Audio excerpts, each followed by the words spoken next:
მოგესალმებით. პირველ რიგში მინდა არასამთავრობო ორგანიზაცია პოზიციის სახელით სამძიმარი გამოსახვა იმ ოჯახებს, ვინც ამ სტიქიის ღამეს და ზოგადად სტიქია შეეწირა.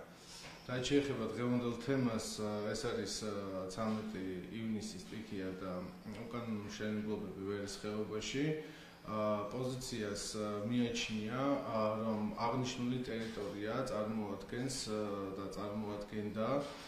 საქართველოში და კერძოდ თბილისში ერთ-ერთ პრესტიჟულ უბანს. ამიტომ წინა ხელისუფლების დროს ეგრეთ წოდებული ფასადური მშენებლობების ფონზე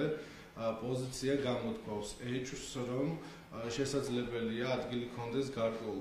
კორუფციულ გარიგებებს, რადგან ელემენტარულად მდინარე ვერე ეს არის ხეობა და სტიქიის გარკვეული ის ზონა, სადაც ყოველთვის საშიში იყო იქ არსებული და სახიფათო იყო იქ არსებული მოსახლეობისთვის ცხოვრება. როგორც სტიქიის შემდგომი მოვლენებიდან გამომდინარე იყო, ჩვენ გვქონდა გარკვეული კონსულტაცია იგივე თბილისის მერიასთან, სადაც მათ აბსოლუტურად ამჟამად მიმდინარეობს პროცესი, სადაც არსებული ტერიტორიები, რომლებიც ეკუთვნოდათ მოსახლეობას, ისინი უკმაყოფილებენ ამ მოთხოვნას და უნაზღაურებენ აღნიშნულ ზარალს, თუმცა პოზიცია გამოთქვავს ეჭვს, რომ გარდა იმისა, რაც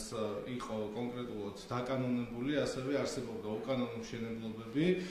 რამაც გამოიწვია მოსახლეობის ზრდა და რამაც გამოიწვია კონკრეტულად მოსახლეობის უფრო თვითონ თბილისისთვის უფრო მეტი ზიანის მიყენება, რადგან იქ არსებობს მრავალი შენობები, როგორც ჩვეულებრივი სახლები, ასევე კორპუსები და ჩვენ გამოვთქვათ ეჭვს, რომ აღნიშნულ ტერიტორიაზე არსებობს ისეთი მშენებლობები, სადაც წინა ხელისუფლების მერიისგან უკანონოდ იყო ნებართვები გაცემული მშენებლობებზე. ამიტომ მე მინდა შესაბამის უწყებებს მიმართო, რომ გამოიზიონ აღნიშნული საკითხი, რადგან ძალიან მნიშვნელოვანია ადგილი ჰქონდა თუ არა გარკვეულ კორუფციულ გარიგებებს წინა ხელისუფლების დროს, რადგან კიდევ ერთხელ ხაზგასმით მინდა აღვნიშნო, რომ მდინარე ვერეს ხეობა ეს არის ზონა, სადაც საკმაოდ სახიფათოა ნებისმიერი ადამიანისთვის იქ მით უმეტეს ცხოვრება და ასევე გარდა იმისა, რომ მიმართავთ სამართალდამცავ უწყებებს გამოიზიონ აღნიშნული საკითხი, რამდენად კანონიერად თუ უკანონოდ იყო იქ არსებული შენობები აშენებული, ასევე მიმართავთ ხელისუფლებას, რომ აღნიშნული ტერიტორია მას შემდეგ, რაც სტიქია დაატყდა დედაქალაქს, გადაკეთდეს რეკრეაციულ ზონად და აი ამ წინადადებას მიესალმება არასამთავრობო ორგანიზაცია პოზიცია, თუ ესე გაკეთდება, რადგან ჩვენ კიდევ ერთხელ აღნიშნავ, მიგვაჩნია, რომ აღნიშნულ ზონაში, კონკრეტულად მდინარე ვერის ხეობაში არსებული შენობები და არსებული კორპუსები, რომლებიც იქ არის განლაგებული, ექვემდებარება გარკვეულ საფრთხეებს და ის მოლოდინი, რა მოლოდინი შესაძლოა, რომ კიდევ ერთხელ განმეორდეს, იმიტომ რომ სტიქიისგან არავინ არ არის დაზღვეული და ჩვენ გვქონდა ასევე კონსულტაციები სხვადასხვა გეოლოგებთან და ადამიანებთან, რომლებიც უფრო მეტად პროფესიონალები არიან ზოგადად ბუნების წიაღთან მიმართებაში მუშაობასთან დაკავშირებით. ანუ მათი ინფორმაციით არ არის გამორიცხული, რომ აღნიშნული სტიქია განვითარდეს ისევ მოხდეს მსგავსი თემები, უბრალოდ აქ უფრო მეტი სიფრთხილეა საჭირო, უფრო მეტი ყურადღებაა საჭირო და მე კიდევ ერთხელ მინდა მოვუწოდო ხელისუფლებას, რომ აღნიშნულ ზონაში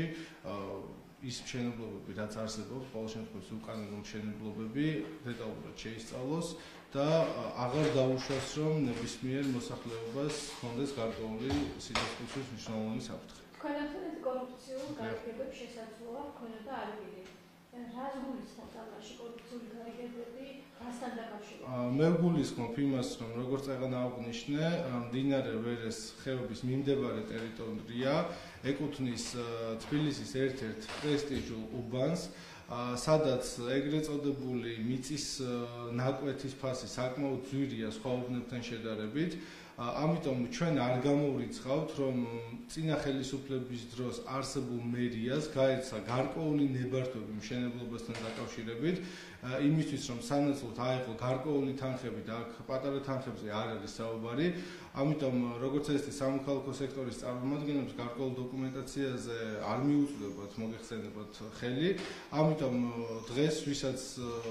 აბარია ეს თემები და მიუწვდებათ ხელი რომ აღნიშნულ დოკუმენტაციებს გაესწრონ, ეს არის საგამოძიებო უწყებები და სამართალდამცავი სტრუქტურები, ამიტომ მე როგორც სამოქალაქო სექტორის წარმომადგენელს მოვუწოდებ სამართალდამცავ ორგანოებს შეისწავლოს აღნიშნული ფაქტი, რადგან არასამთავრობო ორგანიზაცია პოზიციას მიაჩნია, რომ ადგილი ქონდა გარკვეულ კორუფციულ გარიგებებს.